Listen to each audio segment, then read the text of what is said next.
हरियाणा को बेरोजगारी में नंबर 1 बनाया है। तो इसको लेके हम लगातार प्रदर्शन करते रहे और आगे करते भी रहेंगे। और इसके बाद हमारे हरियाणा के संगठन मंत्री, पहले तो मैं इनको बधाई देना चाहता हूँ, परमिशन हुई है सर, ठीक है। और ये कुछ आंकड़े भी आपके सामने।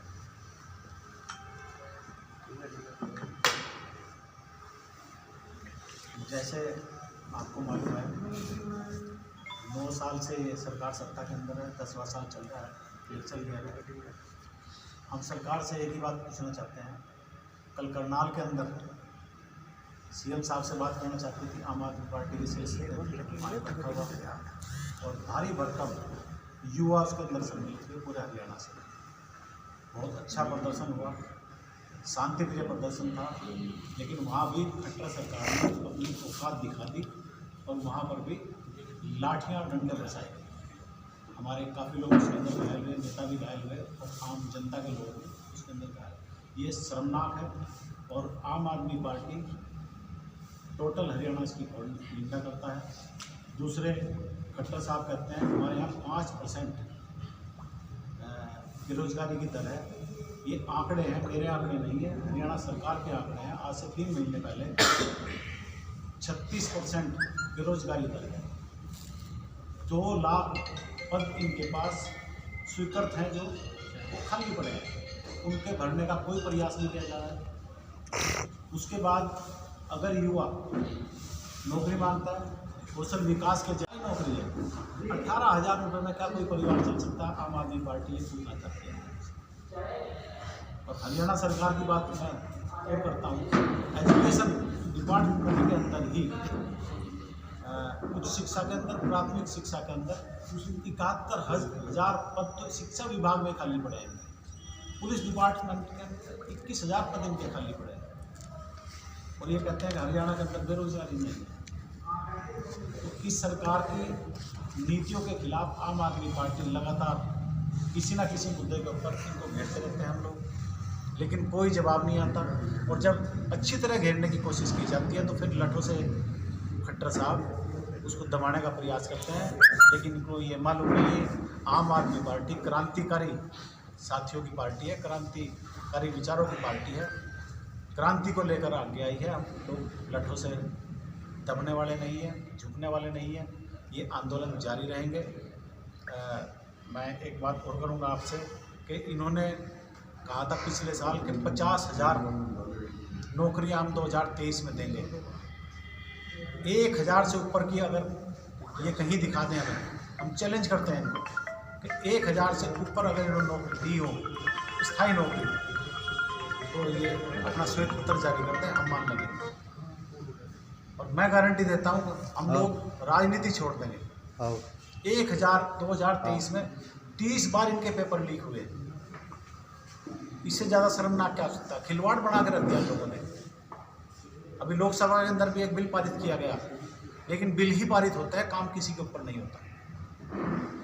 पेपर लीक एक बिल पारित हुआ, परसों ही हमने देखा था।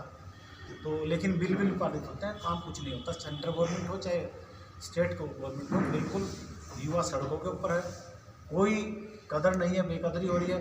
और ऊपर से मजाक बनाया जाता है जब इनके पास नौकरियां नहीं हैं। 2 लाख पद रिक्त होते हुए भी ये हमारे बच्चों को इजराइल भेजना चाहते हैं, एक युद्धग्रस्त क्षेत्र के अंदर। ये कहते हैं कि नहीं, उन लोगों को इन्होंने अभी स्टेटमेंट दी खट्टर साहब ने कि युद्धग्रस्त क्षेत्रों में नहीं भेज रहे। मैं गारंटी के साथ ये बोल लें, एडवर्टाइजमेंट में लिखा हुआ है कि युद्धग्रस्त क्षेत्र के अंदर जो क्षतियाँ हुई वहाँ पर हमें मजदूरी के लिए मजदूर चाहिए। हमारे पढ़े लिखे बच्चों को PhD को अंदर, उसके अंदर कितने लोगों ने अप्लाई किया, उन लोगों को युद्धग्रस्त क्षेत्र में भेजते हैं, हमारे बच्चों को मौत का ग्रास बनाने के लिए भेजते हैं। ये हमारे हरियाणा के नौजवान की बहुत बेकदरी, नाइंसाफ़ी हो रही है। अभी हरियाणा में ग्रुप C का रिजल्ट आया है। सरकार कह रही हमने पदों पर नौकरियां दी हैं, विपक्ष ये कह रहा है कि इसमें धांधलियाँ हुई हैं, सही अभ्यर्थियों को जो है उसमें चुनाएं उनका नहीं हुआ। इनकी एक भी नौकरी मुझे बता दीजिए कि सही हुई है। और अगर सही हुई है, बिना खर्ची पर्ची की बात करते हैं, तो इनके जितने भी आयोग के चेयरमैन हैं, चाहे SS बोर्ड का चेयरमैन है, चाहे इनका HPSC का चेयरमैन है, उनकी जांच करा लीजिए।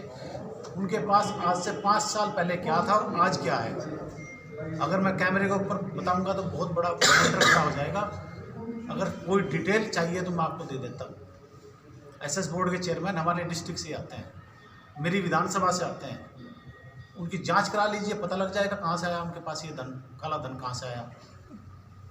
17 तारीख को अब कोर्ट की समनिंग पे केजरीवाल जी को बुलाया जा रहा है, जिस जी। पर आप क्या कहेंगे? ठीक है, कोर्ट की प्रक्रिया है, उसमें सहयोग करेंगे, बिल्कुल कोई दिक्कत नहीं। उसके लिए जो भी ईडी का तो ये आरोप था ना कि ये पेश नहीं हो रहे हैं, इस करके हमें कोर्ट के मार्फत से आना पड़ा। तो हमने पहले ही कहा था कि कोर्ट अगर बुलाएगी तो हम चले जाएंगे, इनके नोटिस लीगल नहीं थे। आदर्शपाल जी, जिस तरह से पटवारी हड़ताल पर चल रहे हैं तो सरकार ने फैसला लिया कि कौशल रोजगार के तहत पटवारियों की भर्ती की जाएगी। साहब ये कौशल रोजगार के तहत तो ये नायब तहसीलदार की भर्ती कर रहे हैं, और अब तो एमबीबीएस डॉक्टरों की भर्ती कर रहे हैं। एमबीबीएस डॉक्टर भी ये 35,000 रुपये में भर्ती करने की बात कर रहे हैं। ये लोग नहीं किसी को स्थायी नौकरी दे सकते। इनका गुजरात मॉडल यही था। ये लोग कहते हैं कि आप गधे भर्ती मत कीजिए, घोड़े भर्ती कीजिए। ये सरकारी आदमी को गधा बताते हैं, लेकिन जबकि कल्याणकारी राज्य की परिभाषा के अंदर साफ लिखा हुआ है कि सरकार रोजगार देने के लिए है। तो कौशल रोजगार में जैसे भर रहे हैं, ये तो स्थायी भर्तियां हैं और कॉन्फिडेंशियल जो किसने कह इनके दिया आपको स्थायी भर्तियां हैं? कौशल विकास इन्होंने जो निगम बनाया उसमें अभी 93 बच्चों की भर्ती हुई है। और जिस डिस्ट्रिक्ट से हम लोग आते हैं, आप लोग आते हैं, श्रम की बात है, 22 बच्चे यहाँ से भर्ती हुए हैं। जगाधरी विधानसभा से मात्र 7 बच्चे भर्ती हुए हैं। एक ही डिस्ट्रिक्ट से 5000 बच्चे भर्ती हुए हैं। हिसार डिस्ट्रिक्ट से कौन सा क्राइटेरिया, आप इनसे पूछना चाहते हैं, किस क्राइटेरिया के थ्रू? क्या सारा का सारा टैलेंट वहाँ हिसार के अंदर चला गया कि हमारे बच्चे कहाँ जाएंगे?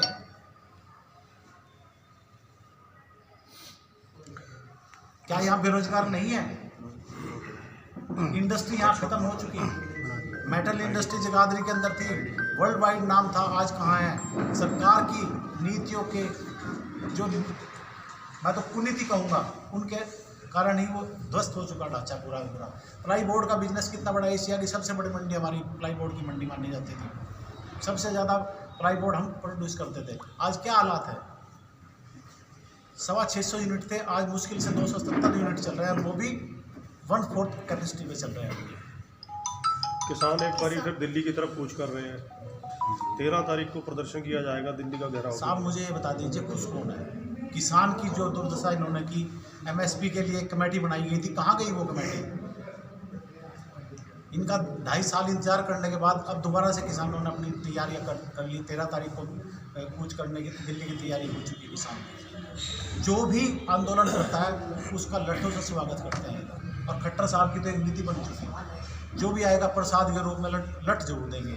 किसानों को रोकने के लिए तो पुलिस ने तैयारियां अभी से शुरू कर दी हैं 13 फरवरी को। पहले भी की थी और आगे भी कर लेंगे।